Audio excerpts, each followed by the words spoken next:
So it's been a fabulous week this week.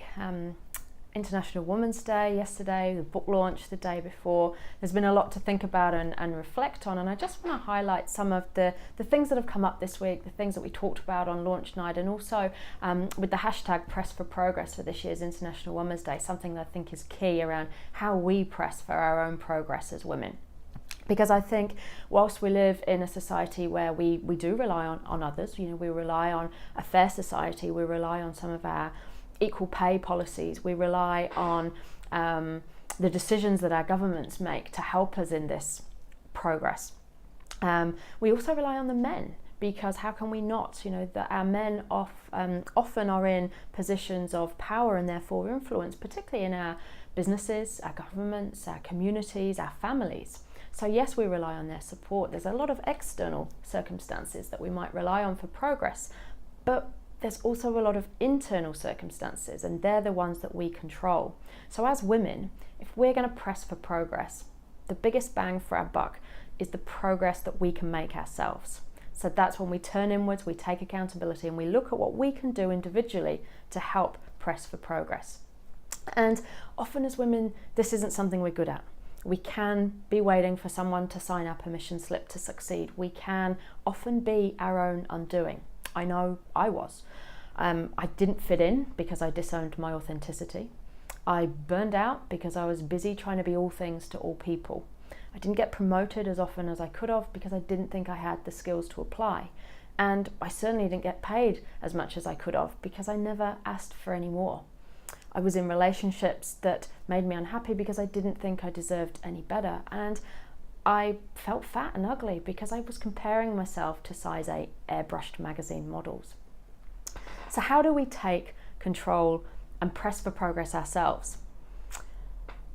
By leveraging our strengths, by knowing what they are and being confident in that space, but also navigating some of our challenges, particularly where people pleasing comes in, wanting people to like us, trying to be all things to all people, not wanting to let people down or disappoint. Balancing the busyness that we fill our lives with.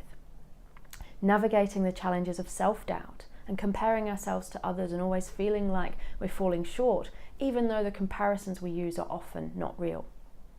Perfectionism.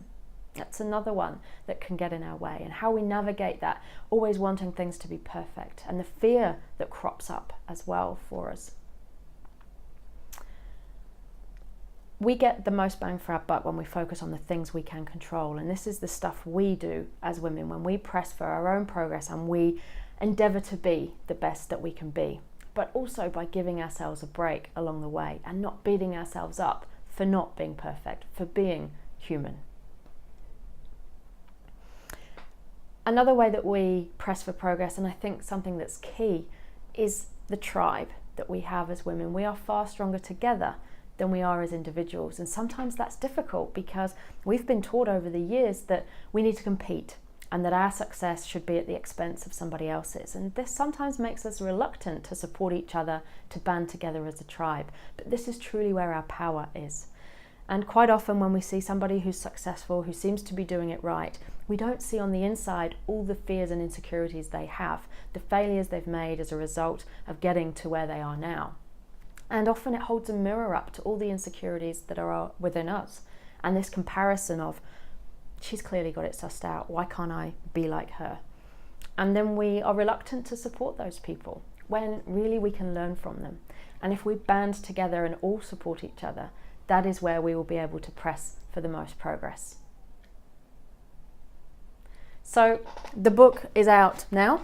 I'm really excited that this week has been launched week. And if you've pre-ordered a copy, that'll be with you next week, the paperback. The ebook is obviously available now online through Amazon, and it's free as a Kindle, but only for the next 2 days. So 9 p.m. New Zealand time on Sunday, the 11th of March 2018 is when that stops being free. So get in quick to get your free ebook.